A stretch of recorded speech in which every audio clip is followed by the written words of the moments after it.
जैसा कि आप सब देख रहे हैं, ऊपर एक तस्वीर में एक शख्स जो फूलों का हार पहना हुआ है, उनका नाम श्री गणेश है और ये सिकंदराबाद कंटोनमेंट कॉन्स्टिट्यूंसी के एमएलए है। बड़े अफसोस के साथ कहना पड़ रहा है कि वो आज हमारे बीच नहीं है। अरे नहीं है बोले तो कहीं आप लोग ये समझ लेंगे कहीं उन्होंने ऊपर चले गए। नहीं भाई, ऊपर नहीं गए। उन्होंने फिलहाल जुबली हिल्स के इलेक्शन में बहुत बिजी है। पूरी जिम्मेदारी उनके खन्ने पे आ गई। रेवंत रेड्डी साहब पूरी जिम्मेदारी उनके खन्नों पर डाल दिए, तो वहां पर बहुत बिजी है उन्होंने अपनी कॉन्स्टिट्यूंसी छोड़कर। तो सबसे पहले तो मैं इनका तारुफ करा देता हूँ कि ये हमारे एमएलए साहब है सिकंदराबाद कंटोनमेंट कॉन्स्टिट्यूंसी के, श्री गणेश। और इनकी सबसे बड़ी खूबी ये है कि 2018 का जब असेंबली इलेक्शन था तेलंगाना स्टेट में, इन्होंने बीजेपी की टिकट से इलेक्शन लड़े और तीसरे नंबर पर आए थे। उसके बाद में जब 2023 का असेंबली इलेक्शन आया, उस टाइम पर भी उन्होंने बीजेपी की टिकट से लड़कर तीसरा नंबर हासिल करे। उसके बाद बदकिस्मती से जो बीआरएस पार्टी के एमएलए लासिया नंदिता थे, उनका इंतकाल हो गया। उसके बाद हुकूमत के जानिब से बाई इलेक्शन डिक्लेयर किया गया। तो जब उस वक्त कांग्रेस की हुकूमत थी, तो उसी का फायदा उठाते हुए ये जो एमएलए है श्री गणेश, इन्होंने कांग्रेस पार्टी ज्वाइन की और वहां से टिकट लेकर आकर कंटोनमेंट इलेक्शन यहां पर लड़कर उसमें जीत हासिल करे। उसके लिए उनको बहुत बहुत मुबारक।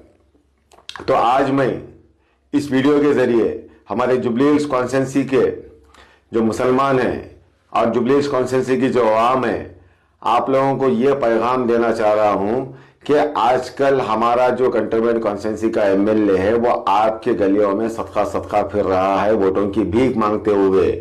तो गौर से इस चेहरे को देख लीजिए और आपके दिल और दिमाग में बिठा लीजिए। जहां कहीं भी ये शख्स आपको नजर आ जाए, तो उनको सबसे पहले ये सवाल कीजिए, क्या आप सिकंदराबाद कंटोनमेंट कॉन्स्टिट्यूंसी के एमएलए हैं?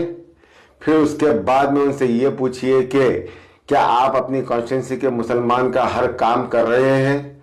क्या मुसलमानों की तकलीफ दूर कर रहे हैं? क्या मुसलमानों की परेशानियों को दूर कर रहे हैं? आपकी कॉन्स्टिट्यूंसी में डेवलपमेंट कर रहे हैं? क्या मुसलमानों के जो दो खबरस्तान, ताड़बंद का खबरस्तान और बनपल्ली का खबरस्तान, जो एलिवेटेड कॉरिडोर के नाम पर जो शहीद किया जा रहा है, क्या कभी उस ताल्लुक से आप गौर व फिक्र करें? या कभी ये दो कमेटी के मेंबरों से मुलाकात करें? या कभी ये दो कमेटी के मेंबरों से इस ताल्लुक में बात करें? क्या कभी ये दो खबरस्तानों पर जाकर विजिट करें? क्या जो दीवारों पे जो मार्किंग की गई एचएमडीए डिपार्टमेंट के तरफ से, क्या वो जाके मार्किंग देखे आप?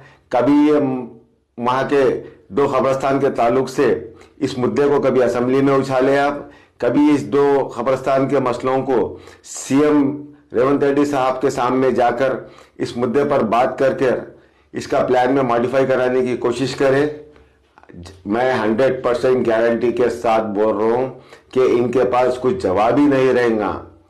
तो आप सोचिए, एक ऐसा एमएलए जो हमारा नहीं हुआ, आपका क्या हो सकता? हमारे खबरस्तानों को नहीं बचा सका, तो आपको क्या खबरस्तान दिलाएंगा उन्हें? क्योंकि इसकी सबसे बड़ी वजह यह है, जब हम दो कमेटी वालों ने मिलकर, ये हमारे कॉन्स्टिट्यूंसी का एमएलए है, हमारी पार्टी का एमएलए वर्कर, हम हमारी फरियाद लेकर इनके पास गए, एक लेटर लेकर कि हमारे ये दो खबरस्तानों को शहीद होने से बचा लीजिए बोले, तो इनके साफ सीधे अल्फाज ये थे कि ये हुकूमत का मामला है, मैं इसमें कुछ नहीं कर सकता हूं बोलकर। तो आज मैं ये जुबली हिल्स कॉन्स्टिट्यूंसी के मुसलमान और वहां के वोटरों से ये पूछना चाह रहा हूं, आज ये शख्स तुम लोगों की गली गली भीख मांग लेते फिर रहा है वोटों की कांग्रेस पार्टी के लिए। तो आज आप बोलिए, इनका ये अल्फाज जो था कि मैं हुकूमत का मामला है, ये मैं कुछ नहीं कर सकता हूँ, ये क्या दुरुस्त था? क्या ये ऐसा जवाब देना उनका सही था?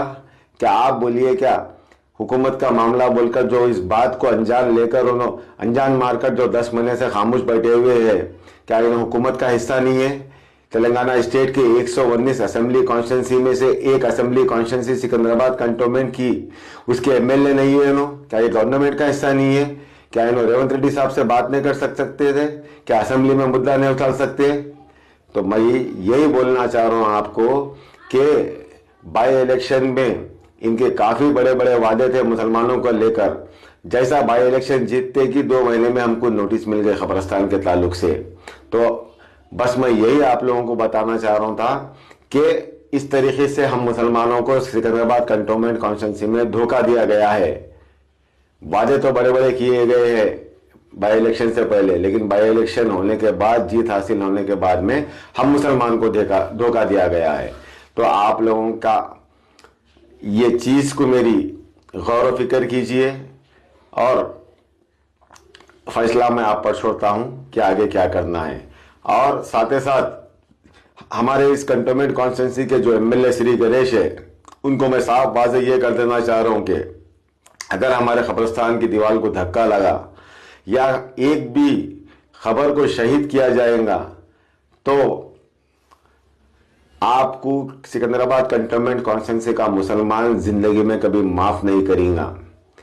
और हमारी 1 इंच भी जगह अगर छीनी जाएगी तो यकीन मानिए यही कंटोनमेंट कॉन्स्टिट्यूंसी का मुसलमान आपके पैरों के नीचे से जमीन खींच लेगा, क्योंकि अभी आपको इसी कॉन्स्टिट्यूंसी में 3 साल गुजारना है, क्योंकि आपका टर्म खत्म होने के लिए 3 साल बाकी है। जब हम आपको बाई इलेक्शन में जिताने के लिए पूरे मुसलमान एकजुट होकर आपको कामयाब करा सकते हैं। और मेरी माइनॉरिटी टीम के तरफ से, जो कि मैं उस टाइम का इंचार्ज और ऑब्जर्वर था, मैं कंटोनमेंट कॉन्स्टिट्यूंसी के 33 मसाजिद के कमेटी मेंबर्स को एक जगह, एक प्लेटफॉर्म पर लेके आकर आपको कामयाब कराने की जो मेहनत की है हमारी टीम और मैं, तो सोचिए आप 33 मसाजिद में आपकी कामयाबी के लिए दुआ करा सकते हम। 33 मसाजिद में आपकी कामयाबी के लिए वोट दिलाने के लिए ऐलानात कराए थे हम उस वक्त।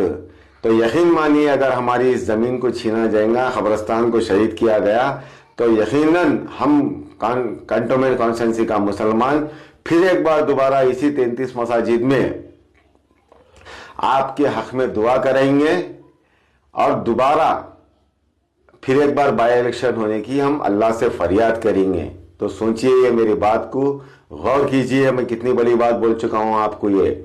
और मैं साथ ही साथ आपको और एक बात वाज़ेह कर देना चाह रहा हूं एमएलए साहब, अगर आप इस मुद्दे पर सीरियस नहीं होंगे, आप हमारे इस कब्रिस्तान के मसले को हल नहीं करेंगे, आज हम ये 2 कमेटी वालों को आप सीएम रेवंत रेड्डी साहब के पास लेकर जाकर मीटिंग नहीं करेंगे, तो यकीनन अगर इसका नतीजा कुछ गलत हुआ कब्रिस्तान का, तो यकीनन आपको 3 साल भुगतना पड़ेगा।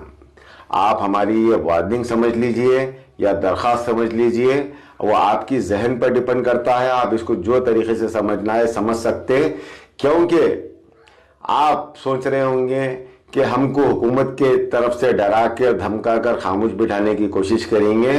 और एक टाइम तो आपने कोशिश भी कर ली है, क्योंकि एक बार मैं जब आपके खिलाफ गया तो आप हमारे बोनीपल्ली पुलिस स्टेशन के सर्कल इंस्पेक्टर से मेरे को जो धमकी दिलाने की कोशिश करे और उसमें जो नाकाम हो गए थे आप ये मत समझिए कि हम आपके अहदे से डरने वाले हैं। आप एमएलए हैं तो हम आपसे डरने वाले नहीं है, क्योंकि ना हुकूमत से डरने वाले हम। ये हमारा कौम का मसला है, ये हमारे कब्रिस्तान का मसला है, ये हमारे महरूमों का मसला है।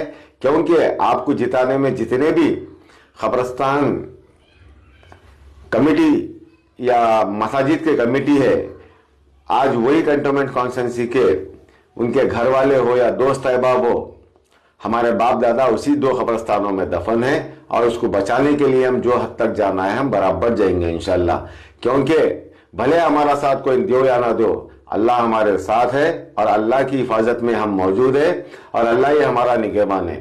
बहुत बहुत शुक्रिया। अल्लाह हाफिज।